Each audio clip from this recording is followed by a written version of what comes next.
नमस्कार जोहार दोस्तों, मैं सुप्रिया स्वागत करती हूं आप सभी का जेएसएससी जेपीएससी फॉलोअप में। साप्ताहिक करंट अफेयर्स वाले सेशन में आज हम लोग देखेंगे झारखंड का साप्ताहिक करंट अफेयर्स 1 मार्च से लेकर 7 मार्च तक के सभी इंपॉर्टेंट करंट अफेयर्स को, जो आपके एग्जाम के लिए काफ़ी इंपॉर्टेंट है। आपके जितने भी अपकमिंग एग्ज़ाम्स हैं, चाहे वो चौकीदार एग्ज़ाम हो, झारखंड पुलिस का एग्ज़ाम हो, जेएसएससी जेपीएससी से संबंधित जितने भी एग्ज़ाम हैं, ये सबके लिए इम्पॉर्टेंट है। तो अपनी तैयारी के साथ करंट अफेयर्स को साथ में ज़रूर करते चलिए। शुरू करने से पहले अपने फ्रेंड्स के साथ ज़रूर शेयर करें। जो भी आप लोगों के साथ तैयारी कर रहे हैं, अपने ग्रुप में ज़रूर शेयर करें। ये सबके लिए इम्पॉर्टेंट है करंट अफेयर्स। चलिए आज के सेशन की शुरुआत करते हैं। आज का पहला सवाल है, हाल ही में झारखंड में कितने नए मेडिकल कॉलेज खोलने की घोषणा की गई है? झारखंड के जो स्वास्थ्य मंत्री हैं डॉक्टर इरफान अंसारी, उनके द्वारा ये घोषणा की गई है कि झारखंड में के 6 जिलों में नए मेडिकल कॉलेजेस खुलेंगे, जिसमें है खूंटी, जमशेदपुर, धनबाद, देवघर, जामताड़ा और गिरिडीह। झारखंड में 630 सीटों के साथ 6 सरकारी मेडिकल कॉलेज और 100 सीटों के साथ एक निजी मेडिकल कॉलेज और 150 सीटों के साथ एक डीम्ड यूनिवर्सिटी पहले से मौजूद है। इसके अलावा 6 जिलों में और खुलेंगे मेडिकल कॉलेजेस खूंटी, जमशेदपुर, धनबाद, देवघर, जामताड़ा और गिरिडीह। इंपॉर्टेंट है, इसे ध्यान रखिएगा। चलिए अगला देखते हैं। अगला सवाल है, हाल ही में झारखंड के राज्यपाल संतोष गंगवार के द्वारा कोल्हान विश्वविद्यालय के कुलपति के रूप में किन्हें नियुक्त किया गया है? झारखंड के राज्यपाल संतोष गंगवार के द्वारा कोल्हान यूनिवर्सिटी जो चाईबासा में है, उसमें डॉक्टर अंजलि गुप्ता को वहां का कुलपति के रूप में नियुक्त किया गया है, कोल्हान विश्वविद्यालय के कुलपति के रूप में। और डॉक्टर दिनेश कुमार सिंह को नीलांबर पीताम्बर यूनिवर्सिटी का कुलपति नियुक्त किया गया है, जो कि मेदिनीनगर पलामू में है। अगला सवाल देखते हैं। अगला सवाल है, पूर्वी भारत का सबसे बड़ा प्रौद्योगिकी संस्थान द्वारा आयोजित वार्षिक सांस्कृतिक उत्सव का आयोजन कहाँ किया जाना है? पूर्वी भारत का सबसे बड़ा प्रौद्योगिकी संस्थान द्वारा आयोजित वार्षिक सांस्कृतिक उत्सव का आयोजन बीआईटी मेसरा रांची में किया जाना है। रांची बीआईटी मेसरा का जो इस्टेब्लिश ईयर है 1955 में इसे स्थापित किया गया था बीएम बिरला के द्वारा। ध्यान रखिएगा, इंपॉर्टेंट है, करंट सवाल है। अगला सवाल देखते हैं। अगला सवाल है, हाल ही में झारखंड विधानसभा का नेता प्रतिपक्ष किन्हें चुना गया है? झारखंड विधानसभा का नेता प्रतिपक्ष डॉक्टर बाबूलाल मरांडी को चुना गया है और यह झारखंड के पूर्व मुख्यमंत्री और प्रदेश भाजपा अध्यक्ष है। झारखंड विधानसभा के नेता प्रतिपक्ष होंगे ये। झारखंड का प्रथम नेता प्रतिपक्ष स्टीफन मरांडी को नियुक्त किया गया था और अभी करंट में बाबूलाल मरांडी को नियुक्त किया गया है, इसे ध्यान रखिएगा। अगला सवाल देखते हैं। अगला सवाल है, हाल ही में नक्सलियों के खिलाफ सरांडा और कोल्हान में सुरक्षा बलों के द्वारा संयुक्त अभियान को क्या नाम दिया गया है? सरांडा और कोल्हान में सुरक्षा बलों के द्वारा संयुक्त अभियान चलाया जा रहा है नक्सलियों के खिलाफ, जिसका नाम दिया गया ऑपरेशन नक्सल मुक्त। अगला सवाल देखते हैं। अगला सवाल है, हाल ही में झारखंड सरकार द्वारा वित्त वर्ष 2025-26 के लिए कितना का बजट पेश किया गया है? 2025-26 वित्तीय वर्ष के लिए 1,45,400 करोड़ रुपए का वित्त का बजट पेश किया गया है वित्त वर्ष 2025-26 के लिए। और यह 3 मार्च को झारखंड के वित्त मंत्री राधा कृष्ण किशोर के द्वारा बजट पेश किया गया है। इस बजट को पेश किया गया, इसे ध्यान रखिएगा। कुल बजट है वित्तीय वर्ष 2025-26 के लिए 1,45,400 करोड़।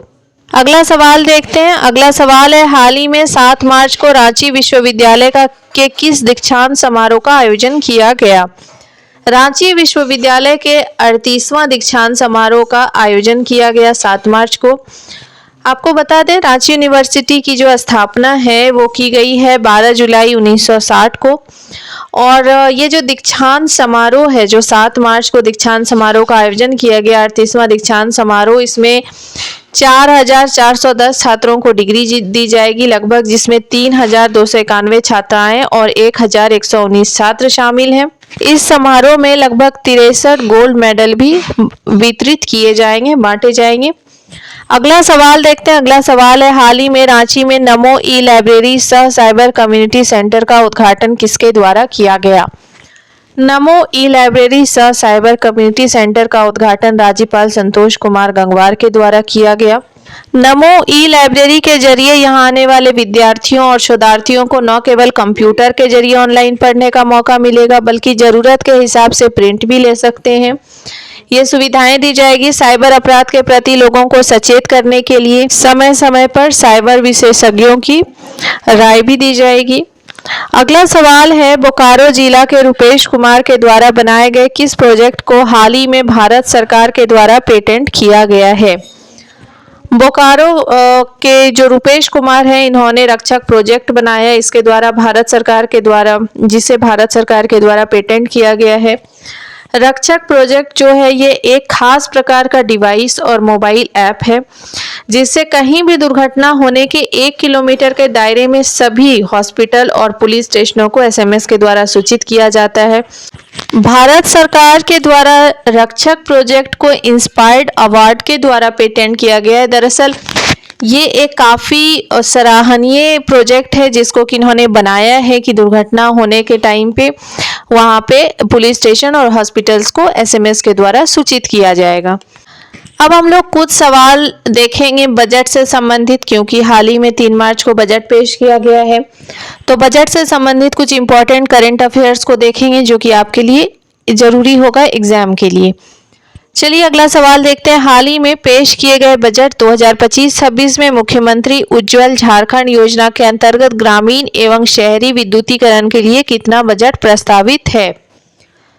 मुख्यमंत्री उज्ज्वल झारखंड योजना के अंतर्गत ग्रामीण एवं शहरी विद्युतीकरण के लिए लगभग 500 करोड़ रुपए का बजट प्रस्तावित किया गया है। ध्यान दीजिएगा। अगला सवाल है, झारखंड जनजातीय यानी एसटी परामर्शदात्री परिषद के तर्ज पर हाल ही में राज्य सरकार के द्वारा किस परिषद के गठन पर निर्णय लिया गया है? इनके द्वारा झारखंड अनुसूचित जाति यानी एससी परामर्शदात्री परिषद के गठन पर निर्णय लिया गया है। एसटी का परामर्शदात्री परिषद पहले से मौजूद है। अगला सवाल देखते हैं। अगला सवाल है, कृषि यंत्र वितरण योजना के अंतर्गत वित्तीय वर्ष 2025-26 के में कितने का बजट प्रस्तावित है? कृषि यंत्र वितरण योजना, इसके अंतर्गत 140 करोड़ का बजट का प्रस्ताव है। 140 करोड़ का बजट प्रस्तावित है। इसके अंतर्गत खेतों में कृषि यंत्रों के प्रयोग को बढ़ावा देने के उद्देश्य से 8,400 लाभुकों को mini tractor, power dealer, pump set, reaper, transplant इत्यादि के वितरण के लिए 140 करोड़ का बजट प्रस्तावित किया गया है। सवाल देखते हैं। इसमें आप ध्यान दीजिएगा, सारे बजट से संबंधित सवाल है, ये इंपॉर्टेंट है, यहाँ से सवाल पूछे जा सकते हैं। अगला सवाल है, वित्तीय वर्ष 2025-26 में मुख्यमंत्री मैया सम्मान योजना के लिए कितना बजटीय उपबंध का प्रस्ताव है? मैया सम्मान योजना के लिए 13,363 करोड़ 35 लाख का बजट उपबंध किया गया, बजट का प्रस्ताव रखा गया है। इसके अंतर्गत प्रति माह 18 से 50 वर्ष तक की महिलाओं को 2,500 यानी 2,500 रुपए का भुगतान किया जाएगा, उन्हें सशक्त बनाने के लिए। अगला सवाल है, वित्तीय वर्ष 2025-2026 में शहरी, ग्रामीण तथा वन क्षेत्रों पर लगभग कितने पौधों का रोपण करने का लक्ष्य है?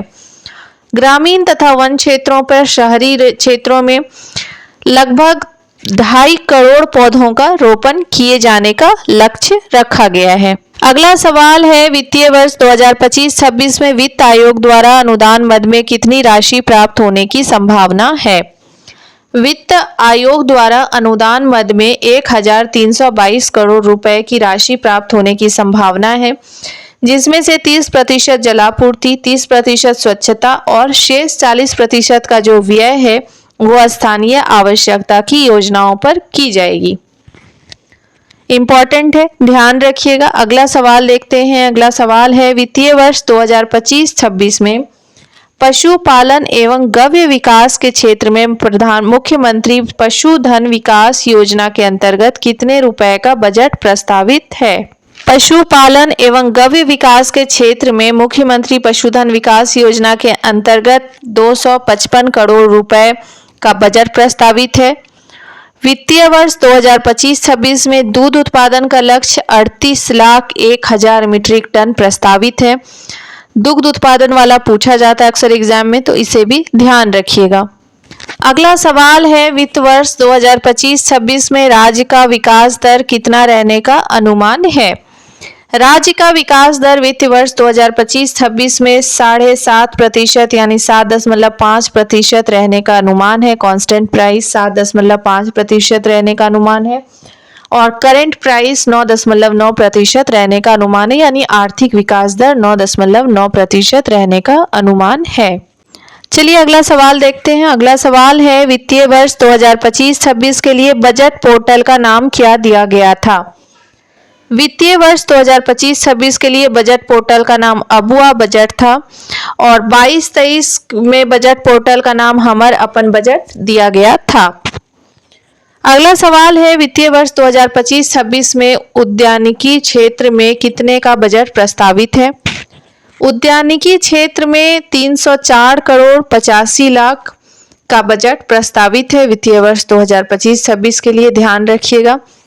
और उद्यानिकी क्षेत्र में अग्रणी राज्य के रूप में स्थापित करने, किसानों की आय में वृद्धि करने तथा पलायन रोकने के उद्देश्य से राज्य उद्यान विकास की योजना को आगे बढ़ाते हुए इस योजना के अंतर्गत सब्जी की खेती, फूल की खेती, कृषक प्रशिक्षण, सैंपलिंग नर्सरी की स्थापना, मधुमक्खी पालन की योजना एवं चाय की खेती का प्रशिक्षण, ये सारी चीजें इसमें शामिल है।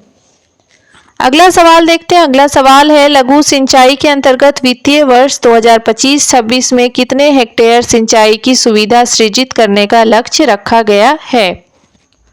लघु सिंचाई के अंतर्गत वित्तीय वर्ष 2025-26 में 29,722 हेक्टेयर सिंचाई की सुविधा सृजित करने का लक्ष्य रखा गया है, जिसके अंतर्गत 352 चेक डैम, 3 वियर एवं 10 सोलर उद्यान के साथ 185 मध्यम सिंचाई योजनाओं का पुनर्स्थापन कार्य पूरा करने का लक्ष्य है।